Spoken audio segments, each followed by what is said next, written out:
Hello ಸ್ನೇಹಿತರೆ, ಇವತ್ತಿನ ವಿಡಿಯೋದಲ್ಲಿ ಒಣ ಮೀನಿನ ಕರಿ ಹೇಗೆ ಮಾಡೋದು ನೋಡೋಣ ಬನ್ನಿ.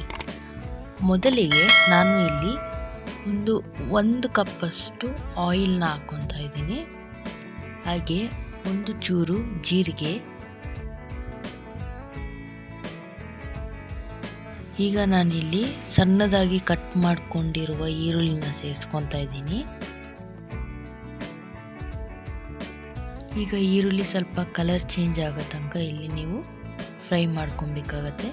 ನೆಕ್ಸ್ಟ್ ನಾನಿಲ್ಲಿ ಶುಂಠಿ ಬೆಳ್ಳುಳ್ಳಿ ಪೇಸ್ಟ್ನ ಹಾಕ್ಕೊಳ್ತಾ ಇದ್ದೀನಿ.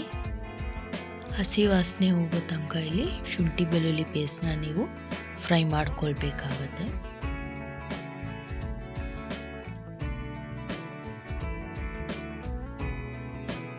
ಈಗ ನಾನಿಲ್ಲಿ ಟೊಮೊಟೊನ ಸೇರಿಸ್ಕೊತಾ ಇದ್ದೀನಿ. ಟೊಮೊಟೊ ಸ್ವಲ್ಪ ಬೇಯೋ ತನಕ ನೀವಿಲ್ಲಿ ಫ್ರೈ ಮಾಡ್ಕೊಬೇಕಾಗತ್ತೆ.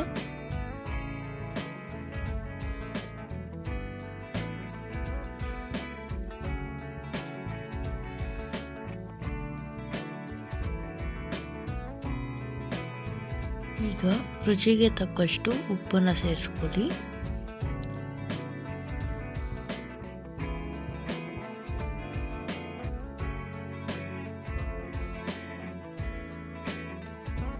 ಹಾಗೆ ಇಲ್ಲಿ ಅರಿಶಿಣದ ಪುಡಿನ ಸೇರಿಸ್ಕೊಂಡಿದ್ದೀನಿ ನಾನು.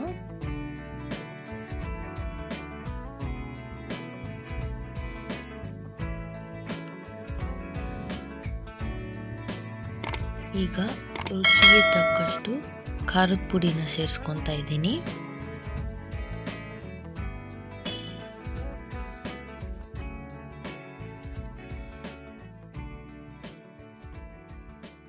ನೋಡ್ತಾ ಇದ್ದೀರಲ್ಲ, ಟೊಮೊಟೊ ಇವಾಗ ಬೆಂದಿದೆ ಆಲ್ರೆಡಿ.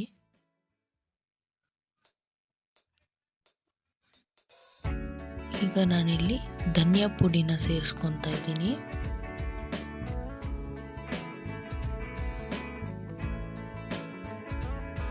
ಹಾಗೆ ಒಂದು 1/2 ಸ್ಪೂನ್ ಅಷ್ಟು ಗರಂ ಮಸಾಲಾನ ಸೇರಿಸ್ಕೊತಾ ಇದ್ದೀನಿ.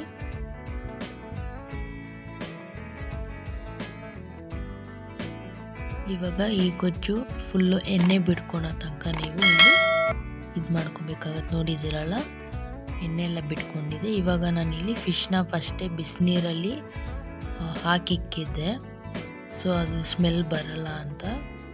ಈಗ ನಾನು ಆ ಫಿಶ್ನ ಇಲ್ಲಿ ಗೊಜ್ಜಿಗೆ ಆ್ಯಡ್ ಮಾಡ್ಕೊತಾ ಇದ್ದೀನಿ. ನೋಡಿದ್ರಲ್ಲ ಎಷ್ಟು ಸುಲಭವಾಗಿ ಒಣ ಮೀನಿನ ಕರಿ ಮಾಡೋದು ಅಂತ. ಈಗ ನಾನು ಲಾಸ್ಟಿಗೆ ಇಲ್ಲಿ ಪೆಪ್ಪರ್ನ ಸೇರಿಸ್ಕೊತಾ ಇದ್ದೀನಿ.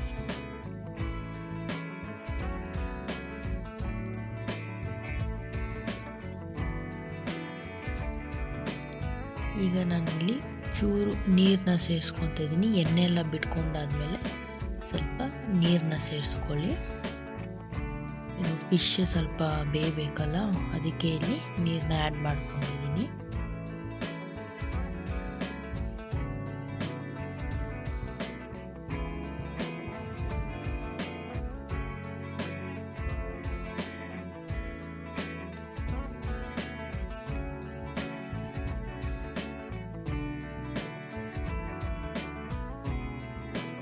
ಈಗ ನಾನಿಲ್ಲಿ ಕೊತ್ತಂಬರಿನ ಸೇರಿಸ್ಕೊತಾ ಇದ್ದೀನಿ. ನೋಡಿದ್ರಲ್ಲ ಎಷ್ಟು ಸುಲಭವಾಗಿ ಮಾಡೋದು ಅಂತ. ಈ ವಿಡಿಯೋ ನಿಮಗೆ ಚೂರಾದರೂ ಇಷ್ಟ ಆಗಿದರೆ ಪ್ಲೀಸ್ ಸಬ್ಸ್ಕ್ರೈಬ್ ಮಾಡಿ, ಹಾಗೆ ಒಂದು ಲೈಕ್ ಕೊಡಿ.